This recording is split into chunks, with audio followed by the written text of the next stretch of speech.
जो इनके अपने अजीज़ो कारब हों उनको जो है ना वो इंसाफ भी मिल जाता है, उनकी रिकवरियाँ भी हो जाती हैं, मतलब कि जो भी चाहे हो को उनको हर किस्म की सहूलत मिल ही जाती है। लेकिन आम आदमी गरीब शहरी जो है ना वो बेचारा रुलता आ रहा है और रुलता ही रहेगा। तो आईजी पंजाब ना हो गया कोई दुनिया का मालिक हो गया है कि जहाँ पर जाना एक कहते हैं मुश्किल, इधर नामुमकिन सी बात है। किसी साइल के लिए अंदर जाना बहुत मुश्किल है। तो इस सिस्टम बिगाड़ रखा है, अफसरान ने खुद बिगाड़ रखा है। इनको हर तरह से नरमी दी जाती है क्योंकि उनसे मामलात इनके तय होते हैं, उनसे क्योंकि पहले तो एक SHO को तैनात किया जाता है उससे पैसे लेके। रिकवरी के लिए तो दर बदर होता है ना किसी साइल को उसकी कोई रिकवरी दी जाती है। अगर मिल भी जाए तो समझ लें कि 100 में से उसको 10% मिलती है, बकाया 90% जो है ना वो खुद ही जो है ना हड़प कर जाते हैं।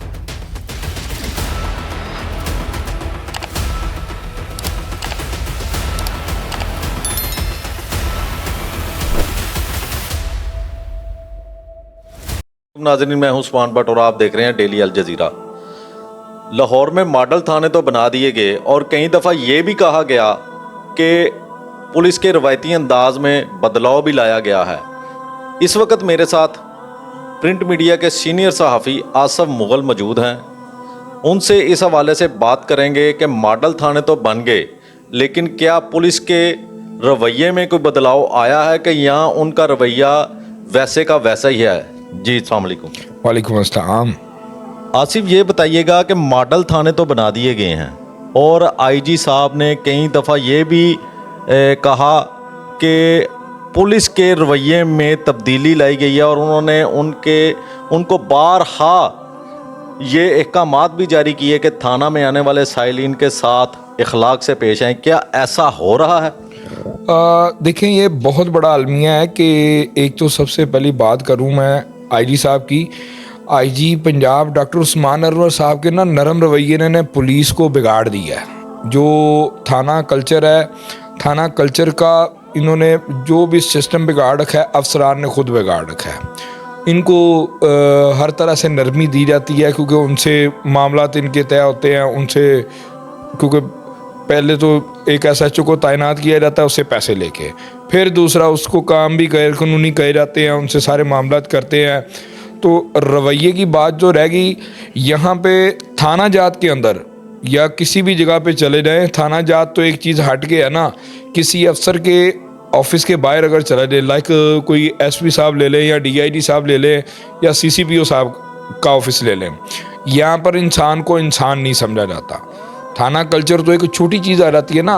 जी, ये आपकी बात दुरुस्त है। मैंने अक्सर देखा है कि आईजी दफ्तर जाना हो तो इस तरह लगता है जैसे आप किसी दूसरे मुमालिक में आ गए हैं। बिल्कुल इसी तरह जी, आपको इस तरह से लगता है जैसे कि एक दुनिया का मालिक हो। आईजी पंजाब ना हो गया कोई दुनिया का मालिक हो गया कि जहाँ पर जाना एक कहते हैं मुश्किल, इधर नामुमकिन सी बात है। किसी साइल के लिए अंदर जाना बहुत मुश्किल है।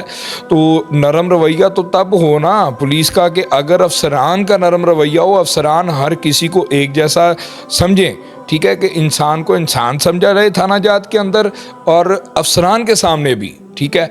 इसमें अफसरान की जो है ना मतलब सबसे बड़ी गलती मैं कहूँगा कि ये थाना जात में और SHO साहिबान को तो कहा जाता है कि जी जो ना अवाम के साथ नरम रवैया रखा जाए या अवाम के लिए सहूलत दी जाए, लेकिन सहूलियात का फुकदान अफसरान की तरफ से शुरू होता है।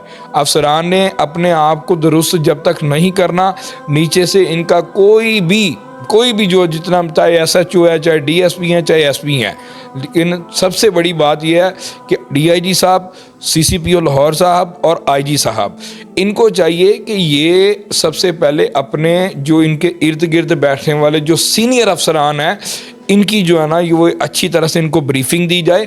ब्रीफिंग देने के बाद इनको कहा जाए कि हर शहरी आप तक बड़ी आसानी के साथ रसाई कर सके, अपनी दुख तकलीफ़ या अपनी परेशानी आपको बता सके और उनकी जो दादरसी की जाए, ताकि जो है ना पता चले कि यार अगर SHO नहीं सुन रहा तो किसी सीनियर अफसर के जाके दरवाजे पर हमें कोई मदद मिल सकेगी या हमारी यहाँ तो आसिफ ये मामला है कि कोई बंदा दरख्वास्त दे दे किसी पुलिस वाले के ख़िलाफ़ तो उल्टा ऐसे लगता है कि जैसे वो मुल्ज़म है اور اس کے ساتھ اس طرح ٹریٹ کیا جاتا ہے جس طرح کے کسی جانور کے ساتھ بھی نہیں کیا جاتا. بالکل بٹ صاحب، آپ کی اس بات سے مجھے ایک واقعہ یاد آ گیا ہے. ابھی یہ کچھ زیادہ سے زیادہ میرے خیال سے کوئی 1.5-2 ماہ ہو گئے ہوں گے. آپ کے بھی بلکہ سبھی کے گوش گزار کرتا چلوں، ڈی ایس پی ارشد حیات کانجو صاحب کے پاس ایک کیس گیا ہے. تو کانجو صاحب کے پاس انکوائری تھی، ایک سی سی پی آفس وہ درخواست دی گئی، سائلین نے درخواست دی، تو جو ہے نا وہ مارک ہوئی ہے کانجو صاحب کے پاس. کانجو صاحب نے انکوائری پر بلا کے دیکھے، چاہے وہ ملزم تھا جو بھی تھا، ریکارڈ یافتہ تھا، پولیس نے اس کے اوپر ایک تو پہلے اس کے ساتھ زیادتی کر دی. اس کے بعد انکوائری کے لیے ڈی ایس پی صاحب کے پاس گئے ہیں تو ڈی ایس پی صاحب نے اٹھا کے پھر اس کو حوالات میں بند کروا دیا. تو یہی تو بات کر رہا ہوں کہ پولیس کی طرف سے داد رسی لینا یا ان سے انصاف لینا جو ہے نا وہ ایک خواب ہی بن گیا. وہ دیکھیں نا کہ ایک بندہ ہے، اس کا سی آر او بن گیا، اس پہ پرچے خارج ہو گئے، سمجھ لگ گئی، سب کے سامنے آ گیا کہ اس میں اس کا کوئی انوالومنٹ نہیں ہے، ٹھیک ہے، لیکن سی آر او نہیں ختم ہوتا. سارے دیکھیں، سی آر او جو میرے نالج کے مطابق ہے کہ کہا جاتا ہے کہ سی آر او میں ڈیلیٹ کی آپشن ہی نہیں ہے، سی آر او ختم ہو ہی نہیں سکتا. جبکہ دیکھیں اگر کسی کا سی آر او بنتا ہے تو اس کی وجہ کیا ہے، اس کے اندر کیا ایویڈنس ہے ان کے پاس، یا کس طرح سے سی آر او بنایا گیا ہے. تو انہوں نے یہ ایک سسٹم بنا کر جو کرمنل ریکارڈ انہوں نے بنایا گیا اس کے اندر جس کا مرضی دل چاہیے ڈیٹا ایڈ کر دیتے ہیں. اصل دوسری بات یہ ہے کہ پہلے یہ کہا گیا تھا کہ انویسٹیگیشن ونگ، آپریشن ونگ سب کچھ ختم کر کے صرف ایک ہی ونگ ہوگا، جس طرح دوسرے اضلاع میں ہوتا ہے، لاہور میں یا یہ انویسٹیگیشن ونگ اور آپریشن ونگ. تو اس سے متعلق آپ کیا کہیں گے کہ سائلین پریشان نہیں ہو جاتے جب تھانے جاتے ہیں، پہلے آپریشن ونگ کے پاس پھر انویسٹیگیشن ونگ کے پاس ان کو کھلایا جاتا ہے کہ کبھی ادھر جاتا ہے کبھی ادھر جاتا ہے، وہ تو پریشان ہو جاتا ہے. بھائی جان یہ صرف اور صرف انہوں نے اپنی کرپشن کرنے کے، اپنی جیبیں بھرنے کے جو ہے نا انہوں نے ایک سسٹم بنا رکھا ہے. پہلے پرچہ کروانے کے لیے سائلین جو ہے نا وہ رشوت دیتے ہیں، پھر اس کے بعد اپنی جو بھی انہوں نے داد رسی کروانی، یا اگر ان کی کوئی چوری کی ایف آئی آر ہے تو وہ پہلے جو ہے نا مطلب کہ بڑی مشکل سے، آپ کو پتہ ہے چوری ڈکیتی کی ایف آئی آر کسی بھی ایس ایچ او صاحب کو دینے کے لیے پہلے وہ 1000 بار سوچتا ہے. کسی کا زیادہ پریشر پڑ گیا تو ایف آئی آر ہوگی، اس کے بعد ریکوری کے لیے تو در بدر ہوتا ہے نہ کسی سائل کو اس کی کوئی ریکوری دی جاتی ہے. اگر مل بھی جائے تو سمجھ لیں کہ 100 میں سے اس کو 10% ملتی ہے، بقایا 90% جو ہے نا وہ خود ہی جو ہے نا ہڑپ کر جاتے ہیں. دوسرا یہ جو اپنا پولیس تشدد کے واقعات ہوتے ہیں، جبکہ آئی جی نے یہ بھی احکامات جاری کیے تھے کہ نجی ٹارچر سیل جو ہیں وہ بند کر دیے جائیں. اگر کوئی ایسا واقعہ پیش آیا تو اس متعلقہ آفیسر کے خلاف سخت ایکشن لیا جائے گا.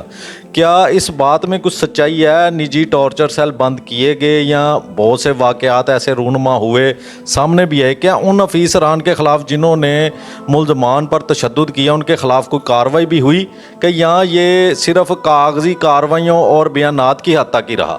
سر، جو پولیس کے اندر سزا اور جزا کا جو معاملہ ہے نا اس کو جو ہے نا روٹین میٹر سمجھا جاتا ہے. پولیس جس کے اوپر جتنا مرضی تشدد کر لے یا کسی کے ساتھ جتنی مرضی ناانصافی کر لے، ان کو سسپینڈ کرنا یا معطل کرنا یا نوکری سے فارغ کرنا، ڈسمس بھی کر دیا جائے نا، تو اس کے باوجود بھی ان کے پاس بہت سارے جو ہے نا ایسے رستے ہوتے ہیں.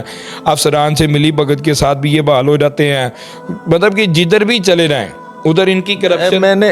میرا سوال یہ تھا کہ یہ جو نجی ٹارچر سیل ہیں یہ کیا بند ہوئے آئی جی کے احکامات کے بعد یا اسی طرح نظام چل رہے ہیں؟ نظام اسی طرح سے چل رہا ہے. میں اسی بات کی طرف آ رہا تھا. میں نے یہی کہا کہ دیکھیں کہ اگر کسی کے اوپر تشدد کر دیا ہے، اگر اس نے اپلیکیشن دے دیا یا اس کو جو ہے نا بڑی محنت کے بعد اس کو میڈیکل مل گیا کہ جی اس کے چلیں جی کوئی نہ کوئی چوٹ اس کی میڈیکل کے اندر آ گئی ہے، میڈیکل کے علاوہ تو وہ کچھ ثابت ہی نہیں نہ کر سکتا. تشدد وہی مانا جائے گا جو انہوں نے اپنی کارروائی میں دیکھ لینا جو میڈیکل میں آ گیا. تو اس پہ پھر بات آ جاتی ہے سزا جزا پہ کہ پولیس افسران یا پولیس ملازمین کے خلاف جو بھی کارروائی کی جاتی ہے اس کا اثر کتنی دیر تک رہتا ہے. اچھا، دوسری یہ بات مجھے بتائیں کہ بہت سے ادوار گزرے، بہت سے آئی جی آئے، بہت سے وزیر اعظم، وزیر اعلیٰ آئے، لیکن اس دوار میں آپ کیا سمجھتے ہیں کہ کیا یہ صحافت آزاد ہے؟ ना जी ना, कहाँ पे अगर सहाफ़त आज़ाद होती तो मैं कहता हूँ कि मैंने बड़े सारे देखे हैं अभी तक। मेरे ख्याल से इस दौरे हुकूमत के अंदर जितने को सहाफ़ियों पर FIR हुई हैं या जितने को सहाफ़ी कत्ल हुए हैं, एक हमारे लाहौर प्रेस क्लब के बाहर जो है ना हमारे बड़े अजीज़ दोस्त जिनको कत्ल कर दिया गया, तो वो मिसाल पड़ी है कि जी किसी का उसका कुछ भी नहीं बना ऐसे। तो आप वज़ीर आला पंजाब, निगरान वज़ीर आला पंजाब और निगरान वज़ीर आज़म और IG पंजाब से क्या कहना चाहेंगे इसके मतलब? मैं सिर्फ ये कहना चाहूँगा कि इनके ऊपर एक अल्लाह ताला ने ज़िम्मेदारी दी है। अल्लाह ताला की तरफ से इनको एक समझे कि एक तोहफ़ा मिला है कि इनको अवाम की खिदमत करने का मौका मिला है, तो इनको अवाम की खिदमत करनी चाहिए। इधर जो भी जगह जो भी इक़्तिदार में आया है या जिसको भी सीट मिली है, आला सीट के ऊपर जो बैठा है आके सिर्फ अपनी लग्जरी कमरों में बैठे रहते हैं, लग्जरी सीटों पे बैठे आराम कर रहे होते हैं। इनको नहीं पता होता कि नीचे क्या हो रहा होता है। बातों की हद तक या अपनी सिर्फ और सिर्फ जो ना प्रेस रिलीज़ों की हद तक जो ना इनकी अच्छाइयाँ सच्चाइयाँ सारी कुछ जो ना नज़र आती हैं, लेकिन हकीकत में ऐसा कुछ भी नहीं होता। जो इनके अपने अजीज़ों कारब हों उनको जो है ना वो इंसाफ भी मिल जाता है, उनकी रिकवरियां भी हो जाती हैं, मतलब कि जो भी चाहे हो को उनको हर किस्म की सहूलत मिल ही जाती है। लेकिन आम आदमी गरीब शहरी जो है ना वो बेचारा रुलता आ रहा है और रुलता ही रहेगा। तो मेरी जो इनसे दरख्वास्त ये है कि जो है ना अवाम के लिए या गरीब शहरियों के लिए जिन उनके लिए देखा जाए, उनके लिए सहूलियात पैदा की जाए। सबसे ज़्यादा तो ये जो क्रिमिनल रिकॉर्ड बनाया जाता है उसके ऊपर मैं कहता हूँ किसी ऐसे अफिसर को तैनात किया जाए कि किसी भी गरीब शहरी का बिला जवाज़ जो है ना वो क्रिमिनल रिकॉर्ड ना बनाया जाए, क्योंकि इन्हीं की तरफ से अगर एक बार किसी के ऊपर FIR दर्ज हो जाए, चाहे वो मैं कहता हूँ एक वन विलिंगी क्यों नहीं FIR, ये फिर भी दोबारा उसको माफ़ी नहीं देते। ये नहीं देखते कि पुलिस वाले ने ऐसे ही मोटरसाइकिल पकड़ी और वन विलिंग का पर्चा दे दिया है। जब किसी भी SHO साहब ने देख लेना है कि इसके ऊपर पहले से FIR, लो जी इसके ऊपर दे दो जी वन विलिंग का पर्चा, तो ये इनका अलमिया है। तो इसे जो ना अवाम को बचाया जाए। जी, आपने सीनियर सहाफ़ी आसफ़ मुग़ल की बात सुनी। उनका ये कहना था कि ये अल्लाह ताला के बहुत ही करीबी लोग हैं जिनको अल्लाह ताला ने इनके कंधों पर आवाम की खिदमत करने का बोझ डाला है, और इन्हें चाहिए कि ये साइलीन के साथ अच्छा बर्ताव करें और उन्हें इंसाफ फराहम करें। इसके साथ मुझे दीजिए इजाज़त और आप देखते रहिए डेली अल जज़ीरा।